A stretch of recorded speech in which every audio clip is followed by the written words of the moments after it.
Good afternoon, everyone. Country Flyboy here, and today, some more info on FS2020. The official minimum recommended and ideal system specs have been released. So, if you're planning on building a new PC, you now have a baseline. Secondly, recent updates to the alpha have added airliners, and they appear to be quite detailed. But first things first, the system specs. Here they are. Now, you guys know I don't want to do a video unless there's stuff to talk about. Y'all are more than capable of reading updates without my input. I'm not getting any more info than you are. So today, I want to discuss the specs and what you can expect. First, I like that they have included the ideal system specs along with minimum and recommended. Very nice.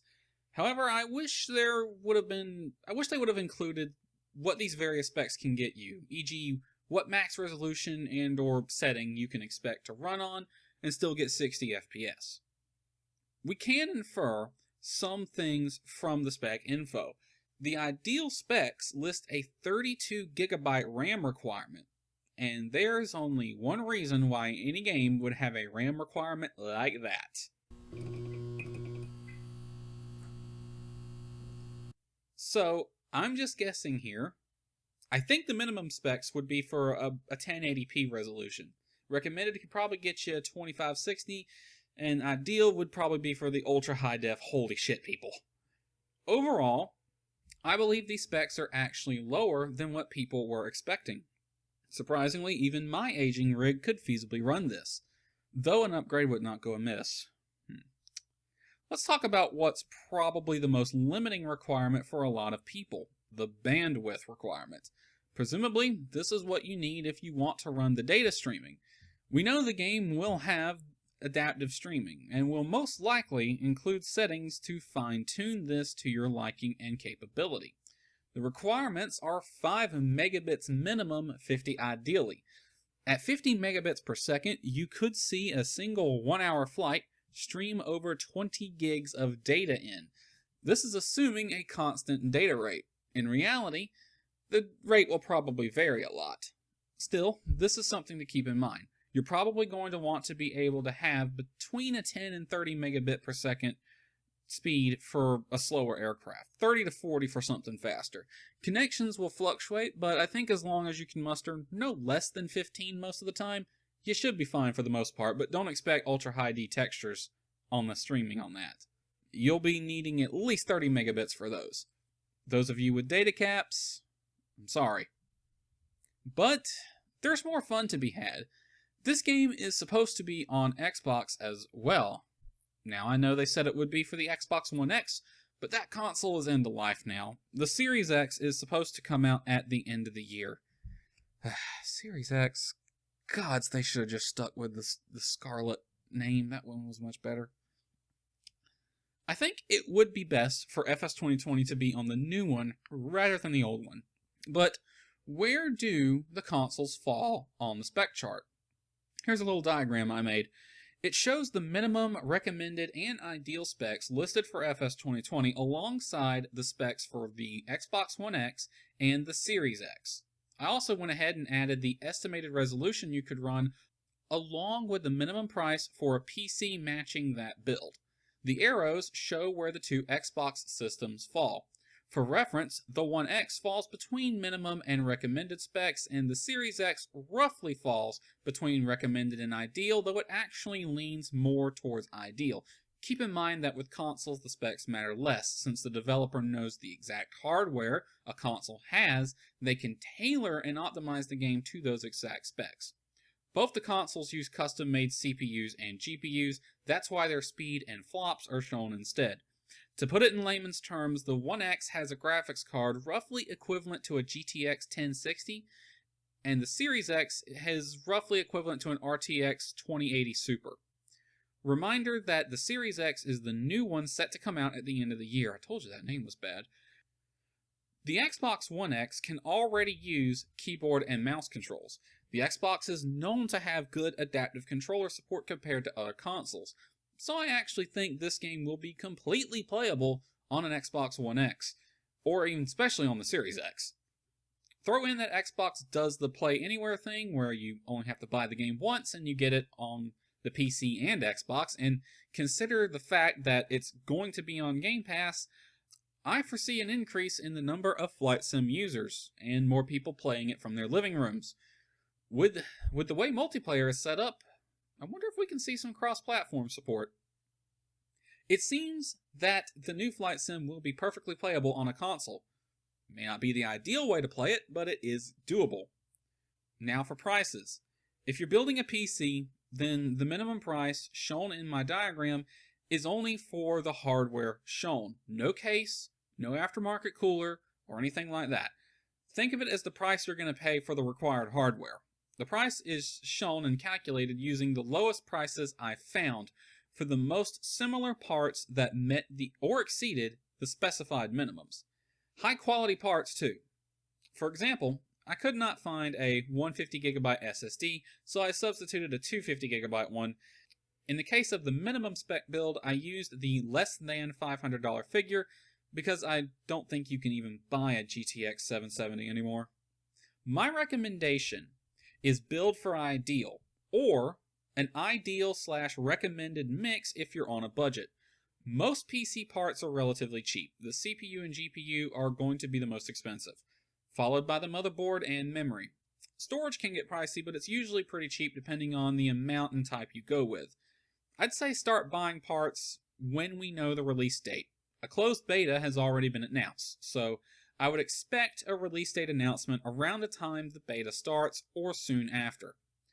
Aim to have your new rig ready to go a week before launch at the latest. If you can't afford the ideal or CPU GPU, aim for recommended and start saving money, if you can, for a better card or processor when the prices drop.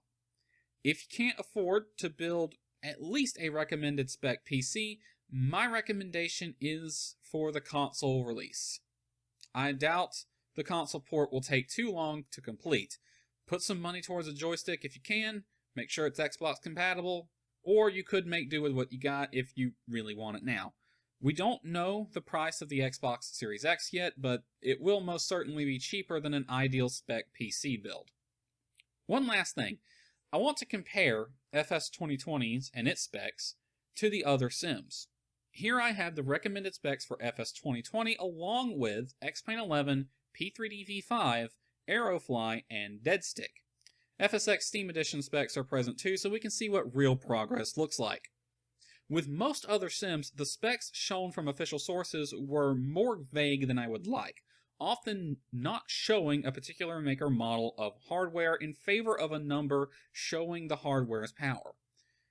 I put a hardware maker model in for comparison's sakes. Instead of the minimum price, I am now showing a typical frame rate.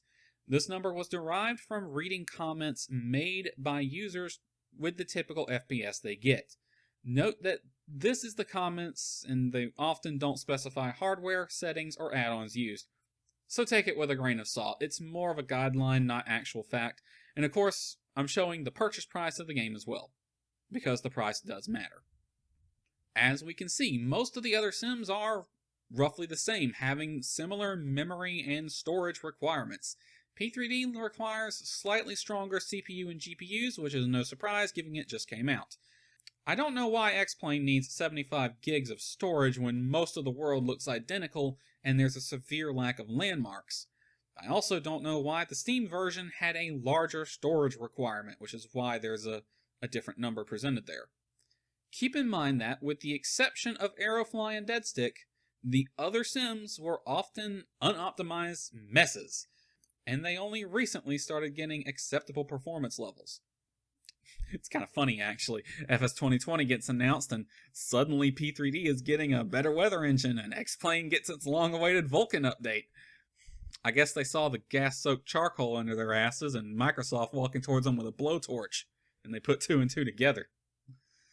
Let's compare with the Fsx requirements just for fun.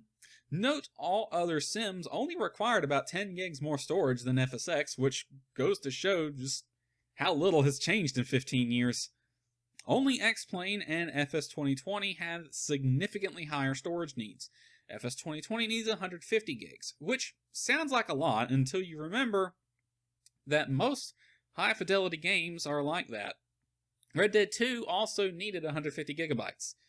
Call of Duty Modern Warfare plus a recent update patch needs 200? Wait, what the fuck? Seriously?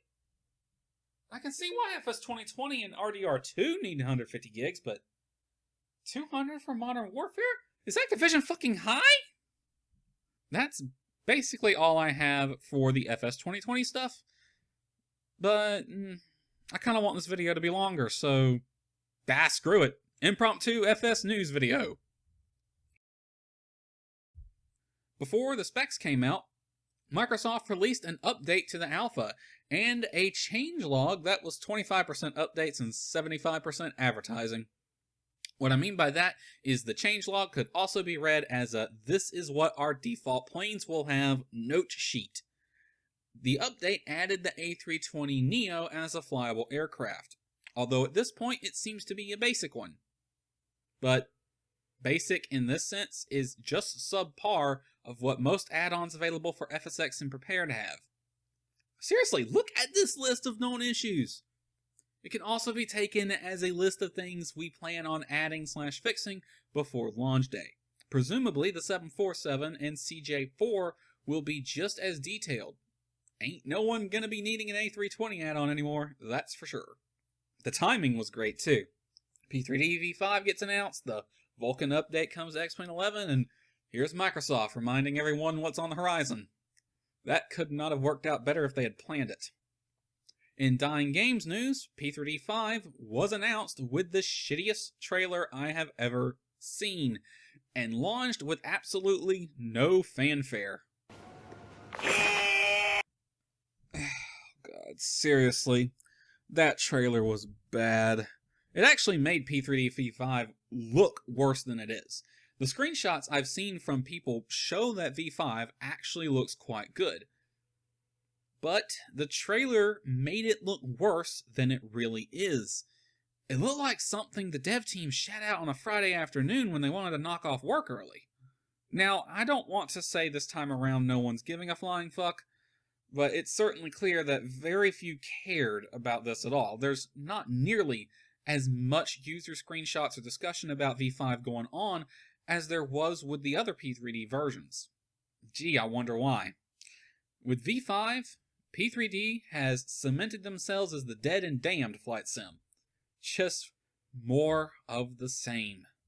Lambda Research, I want you to take notes on this, because if your future plans look anything like this, then don't even bother. People are salivating over FS2020 because it's not more of the same. People are tired of the new sims only being minor graphical improvements with a full price rebuy. People are tired of worrying about add-on devs charging upgrade fees. Hell, did you guys see the comments worried about add-ons charging upgrade fees? Which is what I've decided to call it when an add-on dev charges again for what's essentially the same product, just compiled with a different compiler. No add-on devs that I know of anyway even announced an upgrade fee for V5 to my knowledge. But it's happened enough times in the past that we expect it now. You know, I'm just old enough to remember the transition from FS9 to FSX, and no one even uttered the word upgrade fees. That wasn't even a thing. Anyway, back to the subject. People are tired of buying add-ons out of necessity to make the sims worth a shit. They're tired of all of it, and they're seeking better alternatives elsewhere. P3D has committed seppuku with V5. Lambner, if you can't see that the future is more sim and less add-ons, then quit now before you embarrass yourself. People don't want more of the same. As I said last time, the ballgame has changed and you need to change with it. The worst you can do, Lambner, is what you have done the last 10 years. And while we're on the subject of X-Plane, the long-awaited and hyped to the moon Vulkan update was launched, and has been patched at least once at time of writing. So far, opinions are somewhat between mixed and moot. Generally speaking, it seems those who use AMD hardware are getting more out of it than those with NVIDIA hardware. Basically, if you're using an NVIDIA GPU, you can expect little to no performance increase. But if you're using AMD, it may work out better for you. This comes as no real surprise. Vulkan was never going to be the magic bullet some really thick people were saying it would be. Oh, and those performance enhancements are still sad. Basically, the people who were getting 20 FPS are now getting 40. Yeah, it's better, but the standard is 60. We're still scoring double bogeys over here. To bring up the subject of dead games again, Deadstick announced that a Nokia 3310 will be in their game. Oh, God. You know, I actually want Deadstick to do good. It looks fun, but I don't think it has much hope in competing with FS2020. You know what? That's not really fair. Deadstick is going to have a career mode and a company management thing built right in. And FS2020 has advertised no such feature. The phone in Deadstick is going to be how you get jobs and stuff. So Deadstick has more interactivity with the aircraft on display too. I don't think it really has any hope of competing though, which is sad because there's a lot on display here. But hey, that's how the cookie crumbles. Let this be a lesson to you prospective game devs. Maybe don't be in the coming soon stage for 3 years. Last but not least, let's get back to FS2020, whose recent Thursday info update included 2 videos made by some testers, including one showing off the ATC just a little bit. I've slowed it down, so feel free to pause and read the subtitles. It's muted because, well, I'm talking. And it sounded like an underwater telephone when slowed down. Overall, it seems to basically be the same as the Fsx ATC, with some phraseology improvements. Note that's not a bad thing. The Fsx ATC was really good for what it was, and it accomplished what it set out to do. But some improvements are needed for FS2020. The first thing that stood out to me was an AI aircraft got vectored for an ILS approach from a transition. Now that's new. Fsx ATC did support approach transitions, but only for user aircraft and only on request, however. An AI aircraft was assigned one from the start in this video. The video is at Amsterdam Schiphol Airport. The AI aircraft is going by the call sign Generic 702. It was vectored for the ILS runway 18 right Sugal transition. Here is that approach on little nav map. The video showed no indication of ATC supporting SIDS or stars, but considering they were confirmed in the nav data of the A320's known bug list, and considering this, the REDFA 1 Alpha star into Schiphol, it ends at Sugal. And Sugal is an IAF on the ILS 18 right and 18 center approaches. Many thanks to these Reddit users for pointing that out. Combined with the recent announcement of FlightAware being a partner, well, I'd say that's enough to confirm it. ATC and AI will likely have SIDS and stars on release. Though in fairness, I must point out it's not perfect. Most likely the partnership with FlightAware is for live flight tracking and flight plans.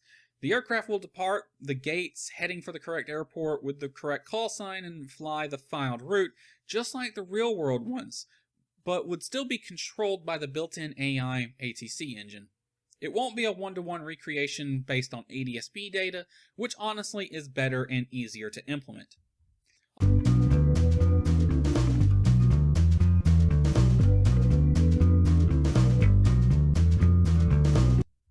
Also, take a look at this. Generic 702 reported a missed approach at Schiphol. The approach controller then told him to expect the ILS 18 right Sugal transition and cleared him to Sugal. You can see that the full procedure approach from Sugal involves a hold in lieu and a course reversal. Not exactly the most efficient routing, especially for an airliner. I would imagine aircraft arriving at Schiphol from Sugal are vectored to final instead. It seems the ATC logic is that if the star ends at a waypoint that is also an initial approach fix, they will clear you for that transition. It's not perfect, but it's better than Fsx ATC's vectoring you from 200 miles. I'm not expecting perfection either, though I must wonder how it will handle stars that split with multiple runways. The call signs used by AI seem to be generic. Literally. The AI is called Generic KLM 1702. The shorthanded was Generic 702. Remember in the multiplayer video, they said there will be live traffic supported. We see AI using real-world call signs. Delta, United, and Southwest. But they were shown using generic paint jobs.